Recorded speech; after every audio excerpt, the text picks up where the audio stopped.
ठरलं तर मग या मालिकेच्या येणाऱ्या भागामध्ये एक जबरदस्त ट्विस्ट आपण आता पाहणार आहोत। अखेर आता पूर्णाचीला स्वतःची चूक लक्षात आल्यानंतर अख्ख्या सुभेदार परिवारासमोर पूर्णाची हात जोडून सायलीची माफी मागणार असते व त्यातच आता पूर्णाची खूप मोठा निर्णय घेत सायलीला सुभेदारांच्या घराची मालकीणी बनवणार असते। परंतु पूर्णाचीच्या वागण्यामध्ये अचानक हा बदल झाला तरी कसा आणि पूर्णाचीने नक्की आता सायलीची माफी का मागितली व अशा कोणत्या गोष्टीवरून आता पूर्णाचीने सायलीला सून म्हणून स्वीकारला आहे हे आपण या व्हिडिओमध्ये पाहणार आहोत।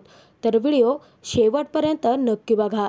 प्रियाच्या वागण्यामुळे अर्जुन आता खूप चिडलेला असतो। जो प्रियाने मूर्खपणा केलेला असतो ते काही गोष्ट अर्जुनला आवडलेलीच नसते आणि अर्जुनने तो सगळा राग आता पूर्णाची समोर व्यक्तही केलेला असतो।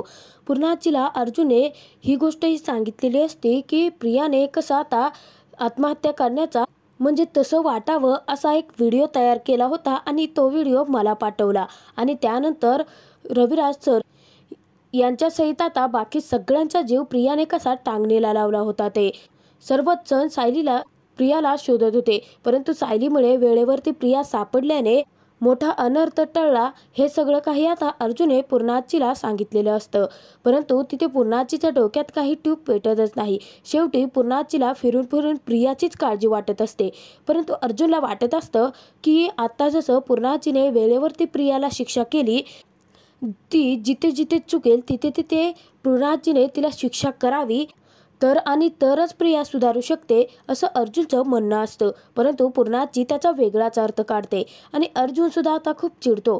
तो तिथे सांगतो की पूर्णाची मला ना अजिबात आता तुझ्याशी कसलंही बोलायचंच नाहीये, चल चैतन्य असं म्हणून अर्जुन आता रागाने चैतन्याला घेऊन ऑफिसला निघूनही जातो।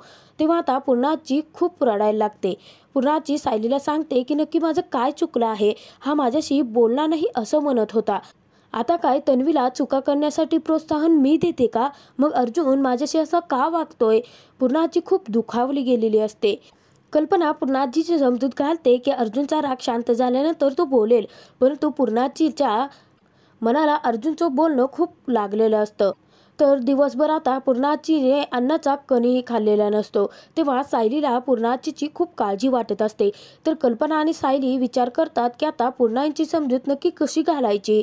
तर कल्पना सांगते की अर्जुनवरती पूर्णाचा खरंच खूप जीव आहे, परंतु जर अर्जुन असा वेड्यासारखा जर वागायला लागला तर पूर्णाची सुद्धा किती हट्टी आहेत हे तुला चांगलंच माहिती आहे सायली। परंतु आता या दोघांमधले आलेली ही दरार कशी मिटवायची याचा त्या दोघी विचार करत असतात। इतक्यात आता सायलीच्या डोक्यात ट्यूब पेटते। सायली सांगते की आई तुम्ही काळजी करू नका, यांचा राग कसा शांत करायचा आणि पूर्णाची यांना एकत्र परत कसं आणायचं हे मला चांगलंच माहिती आहे।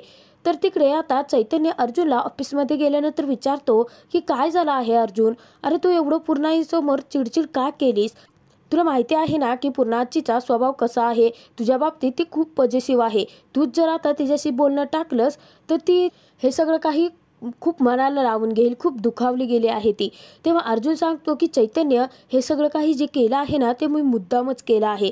तू पाहिलंस ना की आता तन्वीने एवढं सगळं काही राडा करून मोठा तमाशा घालून सगळ्यांचा जीव टांगणीला लावला आणि तरीसुद्धा पूर्णाची काय करते तर तन्वीचीच बाजू घेते आहे। जर मी पूर्णाची समोर असं बोललो नसतो तर निदान पूर्णाचीला कळलं तरी नसतं की ती चुकते कुठं। प्रत्येक वेळेस तन्वी घरामध्ये येते, काही ना काही तमाशा राडा करते, त्याचा त्रास सायलीला होतो आणि प्रत्येक वेळेस पूर्णाची त्या तन्वीला ओरडण्याच्या ऐवजी सायलीलाच ओरडते। प्रत्येक वेळेस सायलीला प्रियासमोर ती कमी लेखते। हे अजून किती दिवस चालणार आहे चैतन्य? अर्जुनची खूप चिडचिड होत असते आणि चैतन्य सांगतो की अर्जुन अरे तू शांत हो, या सगळ्यावरती काही ना काहीतरी सोल्युशन निघेलच ना, तू काळजी नको करूच। तर तिकडे आता सायली पूर्णाचीसाठी जेवण घेऊन गेलेली असते। तेव्हा सायली पूर्णाईला सांगते की पूर्णाची सकाळपासून तुम्ही काहीच नाही खाल्लं आहे, निदान थोडं जेवून तरी घ्या। तेव्हा आता पूर्णाजी सांगते की मला भूकच नाहीये, माझा अर्जुन माझ्याशी बोलणं टाळतोय, त्याला माझ्याशी बोलण्याची इच्छा नाहीये, तर मी काय करू आता? माझं काय चुकलं आहे? आता तन्वीने खूप मोठी चूक केली, प्रत्येक चुकावर तिच्या पांघरून मी घातलं मान्य आहे, परंतु आताची चूक मी तिची माफ नाही केली। तिला त्या चुकीची जाणीव व्हावी म्हणून वेळेवरती सर्वांसमोर शिक्षा केली ना ग मी। तेव्हा आता सायली सांगते की हो पूर्णाई, तुमच्या बाजूने तुम्ही बरोबरच आहात, परंतु अचानक यांना आज काय झालं आहे मलाही नाही कळलं. सकाळपासून प्रियाचा विषय निघाला तेव्हापासून तर हे खूप चिडचिड करत आहेत, परंतु तुम्ही काळजी करू नका. यांना वटणीवर कसं आणायचं, यांचा राग कसा घालवायचा यासाठी माझ्याकडे भन्नाट प्लॅनिंग आहे. पूर्णाजी विचारते की नक्की काय करायचं आहे. अर्जुनला मनवण्यासाठी मी काहीही करायला तयार आहे. तू सांगशील ते अगदी, कारण अर्जुनला हळूहळू सगळ्यात जास्त का तूच ओळखतेस ना. तेव्हा आता सायली खूप खुश होते. तर सायली सांगते की आपल्याला असं काहीतरी करावं लागेल. इतक्यात पूर्णाजी म्हणते की म्हणजे अर्जुन माझ्याशी बोलायला लागेल.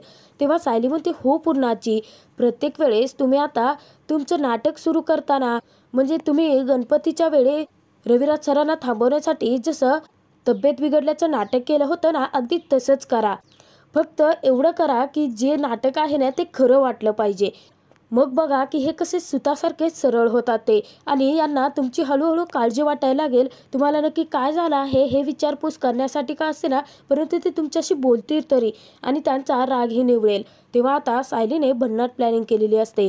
तेव्हा आता पूर्णाजी त्यानंतर संध्याकाळी सर्वजण आल्यानंतर अर्जुनही येतो, परंतु अर्जुन आता पूर्णाजीकडे ढुंकूनही पाहत नाही. सायली तिकडून आता इशारा करते. तेव्हा पूर्णाची नाटकाला सुरुवात करते. पूर्णाची जोरजोरात ऐक ऐक करून ओरडायला लागते. सर्वजण आता धावत पळत येतात. पूर्णाईला अचानक काय झालं हे कोणाला समजत नसतं.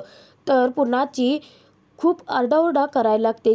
ती सांगते की माझ्या छातीमध्ये खूप दुखायला लागलं आहे. तेव्हा कल्पना, प्रताप तर खूप घाबरून गेलेले असतात.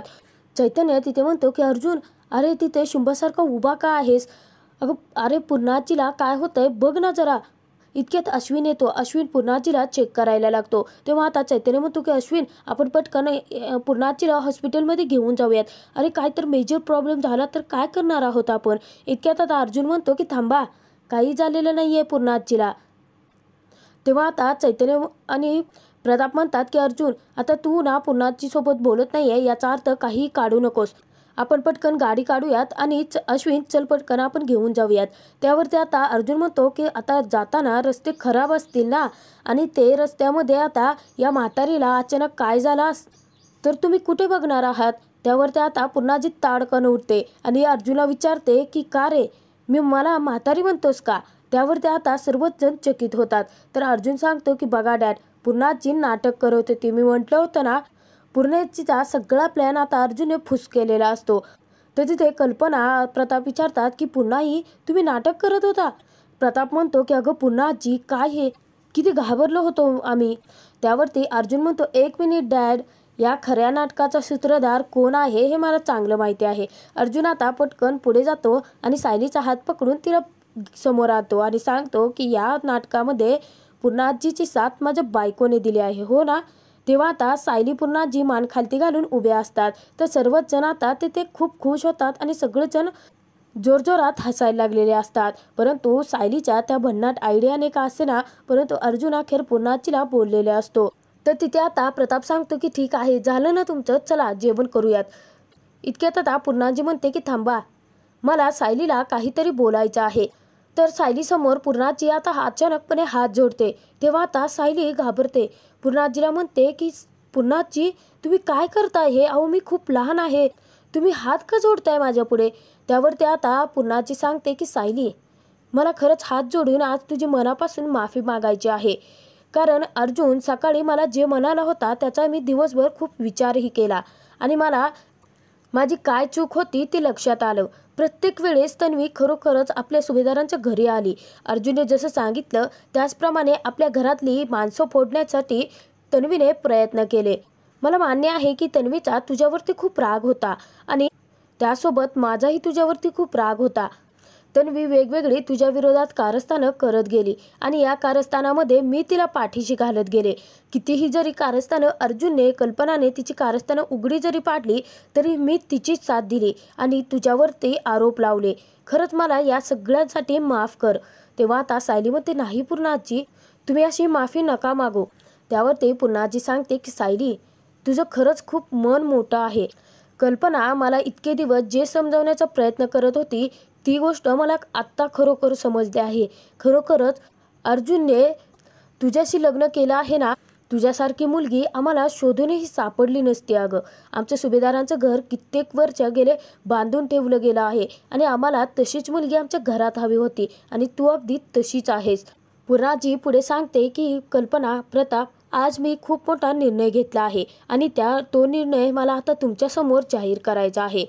पूर्णाजी आता कमरेला खवलेली जी घराच्या कारभाराची सगळी काही लॉकरची चावी असते ती सायलीच्या हाती सोपवते आणि सायलीला सांगते की आजपासून सुभेदारांच्या घराचा कारभार तू सांभाळणार. आजपासून तुला नातसून म्हणून मी स्वीकारते. तेव्हा आता सायलीचा आनंद गगनात मावेनासा झालेला असो. सायलीला आनंद साजरा करण्यासाठी अगदी आकाशी ठेंगणं झालेलं असतं. सायली पटकन आता इतकी खुश होते की नकळतपणे पूर्णाजीला घट्ट मिठी मारते. सायलीच्या डोळ्यातून अश्रू वाहतात. तेव्हा आता सायली अर्जुनकडे बघते. अर्जुनही खूप खुश झालेला असतो. सायलीने जसं डायरीत लिहिलेलं असतं की पूर्णाजी कधी माझा सून म्हणून स्वीकार करतील का, त्या प्रश्नाचं उत्तर अखेर सायलीला भेटलेलं असतं. कारण पूर्णाजीने सायलीचा नातसून म्हणून खरोखरच स्वीकार केलेला असतो. हे सगळं काही अगदी स्वप्नासारखं सायलीच्या समोर घडलेलं असतं. तेव्हा कल्पना, प्रताप, चैतन्य, अश्विन खूप खुश होतात. अस्मिताचा मात्र चेहरा तिथे पडलेलाच असतो. कारण सायलीवरचा राग आणि जळफळाट काही अस्मिताचा कमी झालेला नसतो. सायली मनामध्ये विचार करते की आता इतके दिवस मला मनापासून वाटत होतं की सुभेदाराची सून खऱ्या अर्थाने बनण्यासाठी मला पूर्णाजीने परवानगी द्यावी, माझा नातसून म्हणून स्वीकार करावा. परंतु आज ते सत्यात घडलं आहे. सर, लवकरात लवकर मधुभावना सोडवा. मी ना ज्या दिवशी मधुभाव सुटतील त्या दिवशी माझ्या मनातलं प्रेम तुमच्यासमोर व्यक्त करेन आणि खऱ्या अर्थाने सुभेदारांची खरी सून आणि पूर्णाजीची खरी नातसून बनून या घरात लक्ष्मीच्या पावलांनी येईल. सायलीचं हे स्वप्न आता कसं पूर्ण होणार हे पाहणं खूपच मनोरंजक ठरणार आहे.